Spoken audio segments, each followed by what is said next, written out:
Hey, it's Jay. Welcome back to my channel on Lavender Living. Today I'm going to be sharing some male-male romances that I enjoyed. Simon vs. the Homo Sapiens Agenda by Becky Albertalli is probably one of the first books I think of when I think of male-male romance.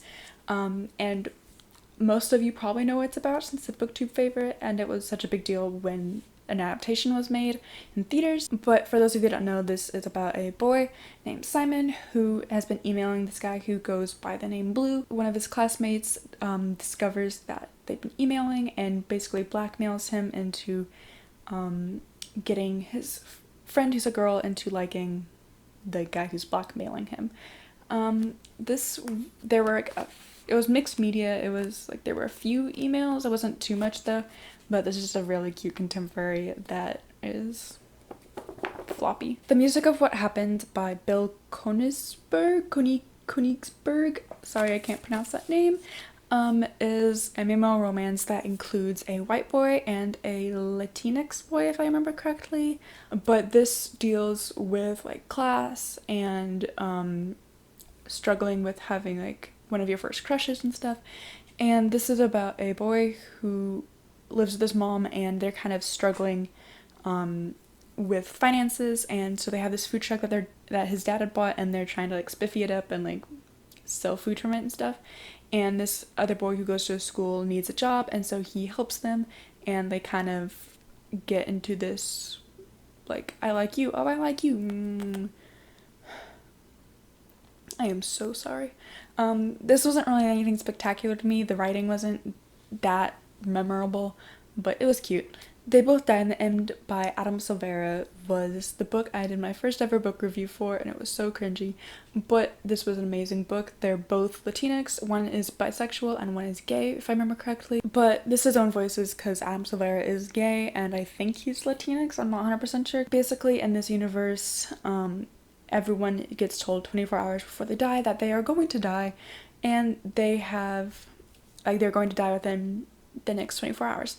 And so that gives them the opportunity to do whatever they want to do, like say goodbye to their loved ones, confess their love for someone, do whatever they want to do. And so basically these two boys, they met each other on this app, like last buddy friend thing, and they just spend the last hours together, and then they kind of fall in love and stuff. Aristotle and Dante Discover the Secrets of the Universe by Benjamin Alaire Sands.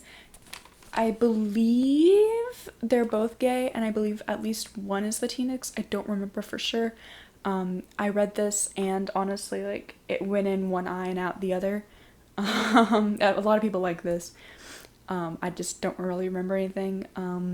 There's like social awkwardness and dealing with first crushes and dealing with like past traumas. It was cute. There were several good quotes that I love from it. I don't really remember much about it, so I can't say much about it, unfortunately. Gentleman's Guide to Vice and Virtue by Mackenzie Lee is another booktube favorite that the majority of y'all know what it's about, but this is a historical fiction where Monty, who is bisexual, falls in love with his best friend whose sexuality is never explicitly stated, but he is black, and because homosexuality wasn't really accepted in the 1800s, then they kind of have some issues. But basically Monty has been a bad child, and he's been forced to go with his babysitter, his sister, and his best friend on this kind of grand tour of Europe to correct his behavior and stuff. And of course that doesn't happen, but he and Percy have a romance, and there's like angst and longing and stuff, and it was good. The author is problematic, but the book's good. Autobiography by Christina Lauren is a book that has a bisexual main character, and I think his love interest is gay, but I don't think it's ever like, was it explicitly stated? I can't remember.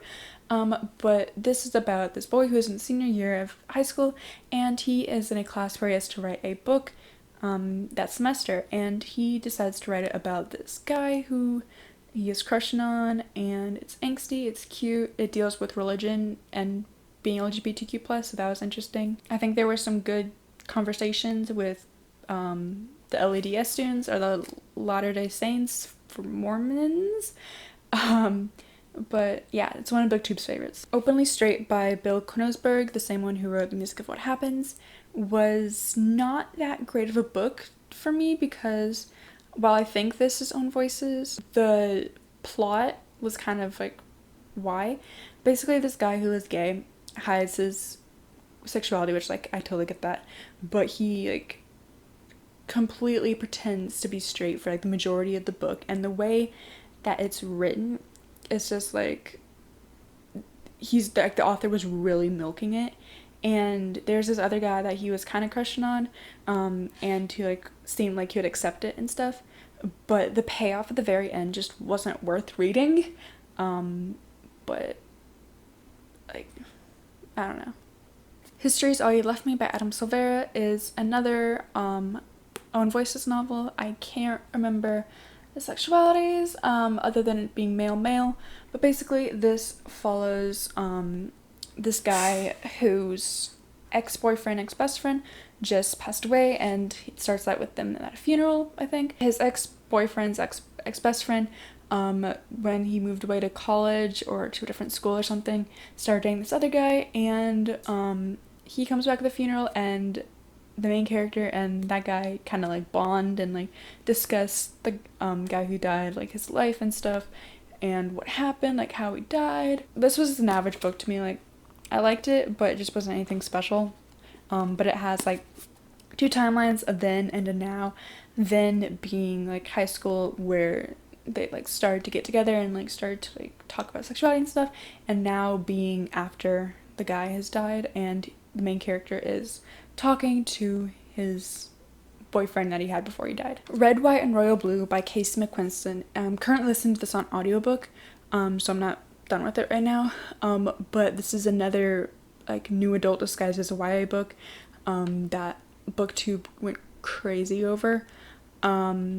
This has like, I think a gay character and then a bisexual character, and one of them is Latinx or something, one of them's English, but I think it's enemies to lovers or something, and one of the main characters is royalty in England, and then one is the president's son, and they kind of form this relationship, and enemies to lovers. The reason I don't know much to say about this is because at the point I'm recording this, like halfway through May, I haven't actually started listening to the audiobook yet, but I'm anticipating that I'll be listening to it when this is uploaded. What If It's Us by Becky Albertalli and Adam Silvera is basically every book nerd's dream collab for in terms of queerness and stuff. But this follows 2 boys. I don't think their sexualities were explicitly ever stated. I don't know. I DNF'd it halfway through because it just like got literally too awkward, and it just wasn't like doing anything for me. This follows like one of the boys that's in New York, and one of the boys has some internship thing or working at some place, and then another one just got broken up with or was like broke up with his ex-boyfriend or something, and they meet at this post office. The guy at the internship was picking up something, and then the guy who got broken up with was mailing his ex-boyfriend's stuff back to him, and it's like kind of cutesy, kind of dorky. I know G loved this book, but I DNF'd it, unfortunately. And last but not least, Radio Silence by Alice Oseman has a female-female romance as well as a male-male romance. One of the guys, the main character Alid, he is demisexual, and I don't think the romance really comes into play until like toward the end of the book, like the last fifth or something. It's still like a factor in some of the reasonings behind certain things that Alid does through the novel. And I know that a lot of people love this book, so I had to include it. So that's all I've got for today. Tell me down in the comments what your favorite male-male romances are, and if you like this video, give it a thumbs up. Don't forget to hit subscribe and ring the bell so you get notified whenever I upload. I upload every Wednesday except for June for Pride Month for my series Lavender Living, and I will see you in tomorrow's video. Thanks for watching. Bye.